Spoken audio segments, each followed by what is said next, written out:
এই সামরে দাঁড়া। তুই যেন আজ ঘর থেকে বারে বারিস না, তোর আজ খবর আছে।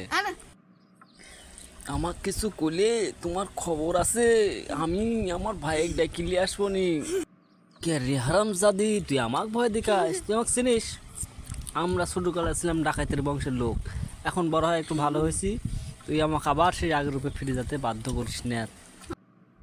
তুমি দাঁড়াও, আমি আমি আমার ভাইয়ে এক্ষুনি মোবাইল করব, তারপরে তাকে ডাকবো, তোমাকে আমি সায়স্তা করি গা ছাড়বো। কেন তুমি আমার সাথে এমন ব্যবহার করো? তোমার কারণ কি? তুমি তোমার তো আমি কিছু বুঝতে পারতেছি না। দাঁড়াও, আজকেই তোমার ব্যবস্থা করতেছি। তুই ডাক, তোর কোন ভাই আছে? তুই আমাকে চিনিস? আজ তো তো অপমান অপদস্থ করবই করব, সাথে তোর ভাইয়ের সাথেও আমি খারাপ ব্যবহার করব। আমি অনেক ভালো ছিলাম।